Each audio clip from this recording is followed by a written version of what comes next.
Hello, fellow peasants. Tonight I'll be reviewing 2013's Hansel and Gretel Witch Hunters.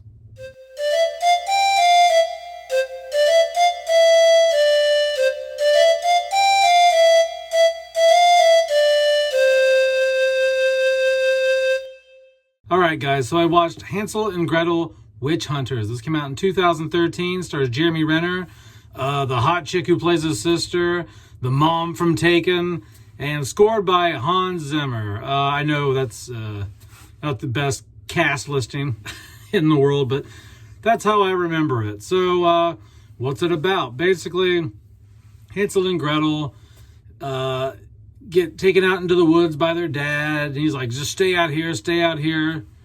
Don't follow me, don't follow me." And he abandons them out in the woods, and they end up stumbling upon this house made of candy and sugary treats, and it turns out they've been lured into the house by a witch who wants to fatten them up and eat them, but they end up killing her and burning her. Fast forward years later, they are professional assassins, they are professional witch hunters, and they are excellent at what they do. They are known around the area, the region, in multiple cities and villages for what they do, how good they are at killing witches. And so they are hired, they're brought into this town because all these children are missing, and they believe that it's the witches that are taking them. And so they have been hired to find the children, kill the witches, and stop, because they believe that the witches are doing this. They want to kidnap all these kids because it's for some sort of eclipse, some sort of like lunar eclipse, sort of like a perfect alignment situation or whatever.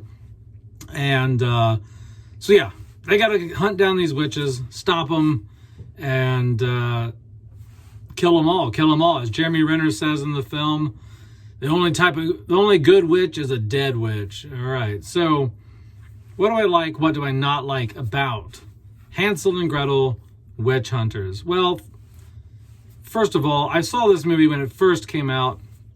We rented it on like Redbox or something, and I don't recall which version I saw previously. So there's two versions of the film. There's the theatrical, the unrated, and the one I just watched today is the theatrical. I guess there's a lot more gore and other things like that. Then the unrated, eventually when I get around to watching that, you can get that on Blu-ray on Amazon for like $10 or something like that. So, but anyway, what I like about this film is just how fun it is, how unserious it takes itself. It knows it's being dumb. It knows that they're putting technology into a time period that could have never existed, you know. And that's one of the mixed aspects of this review as well. But I do like how dumb it is and how they just play around with. So like they use terminology and language that they probably wouldn't use 400 or 500 years ago, and this looks like it's set. Technology they wouldn't have used. It's just, you know, a lot of people's complaints about this film are how unserious it is and how goofy it is and how cartoony it is. And I kind of like it. You know, it's just, and I can see, like, I remember the first time I watched it going, oh, okay, this isn't what I was thrown off. I thought it was going to be a little more historically accurate. I thought it was going to be a little more serious. And it wasn't. And I remember being put off by that, but going into it the second time around, I knew what to expect this time. So, and I enjoyed it even more than I did the first time. I still liked it the first time. I mean, that's why I gave it a second watch, really. But I wanted to see how I feel about it, 12 years later. So yeah, guys, I just think that, I think it's a fun roller coaster ride of a movie. I think it's not to be taken super seriously. It's just a little theme park ride.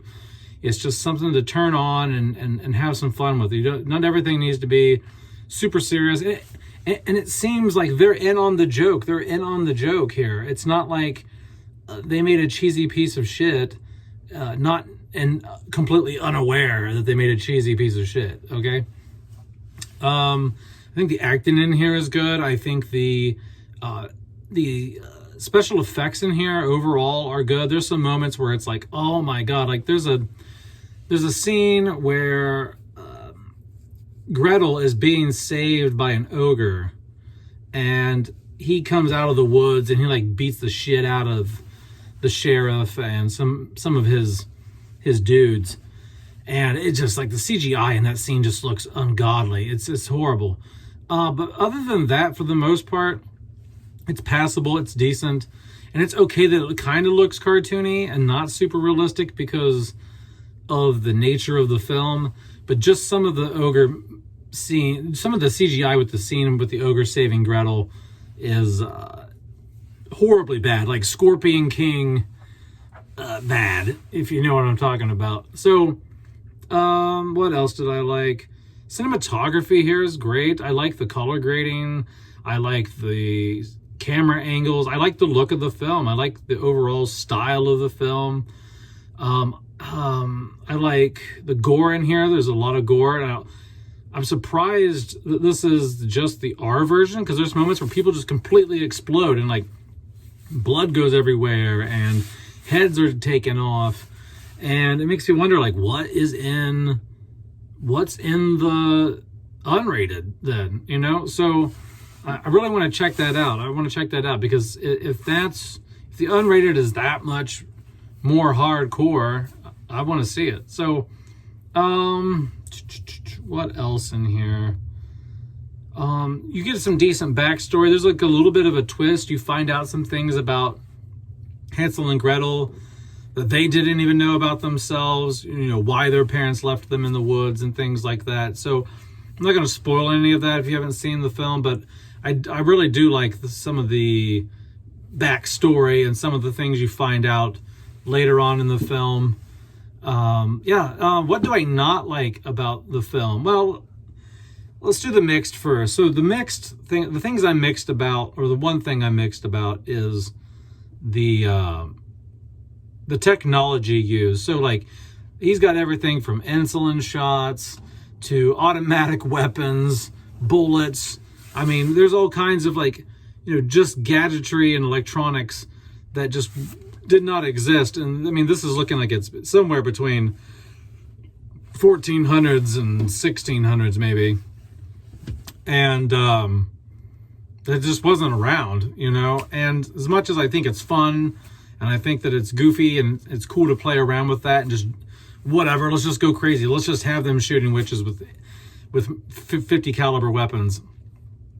That is something I'm still like, it just seems so odd to see it in this time frame. And so I'm mixed on that. I like it, but yet at the same time, I'm just like, it's just off-putting to see it. You know, it's just like odd, you know? I mean, it would be like showing like a Tesla truck driving through the 1300s. You know, it's like, part of you can go, okay, let's just be stupid. And then part of you is just like, I don't know. It's kind of odd, you know? But that's really the only thing I'm really mixed about. The thing I don't like about the film is, I guess, it would just be some of the pacing. I think that it could be, I know it's only like an hour and 27 minutes long. But there are moments where it's like, okay, like we could pick up here a little bit, or we could explain this a bit better. I feel like the villain in this film could have been a little bit better. So like the main bad witch in this film is played by the mom from Taken. I don't know her name, but you know who I'm talking about. And Liam Neeson's ex-wife. And I feel like she did the best with what she was given, but I feel like she could have been just a little more scarier, could have been a little more evil, could have given her more of a, I don't know, just made her feel so much more powerful, and, you know, just give her some of that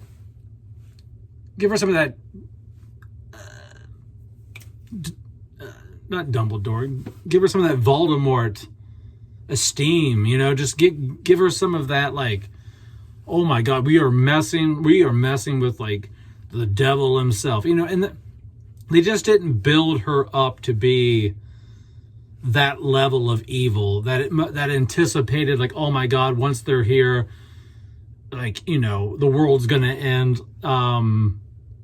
So I just feel they could have done that better. They could have built up her character to be more evil, scarier, more epic. I guess is what the word I'm looking for. Just more of an epic villain.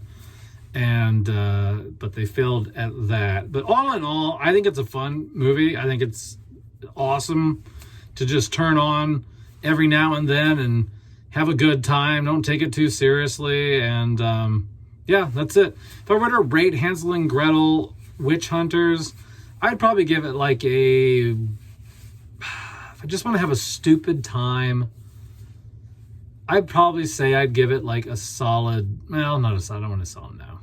Let's just do 6.5 out of 10. 6.5. It's not quite a 7. It's not a C, you know, but it's a 6.5 out of 10. It's good enough to just pop on every 10 years and just, you know, enjoy some mindless bullshit for about an hour and a half. And that's what it's good for. If you've never seen it, I do recommend watching this one time.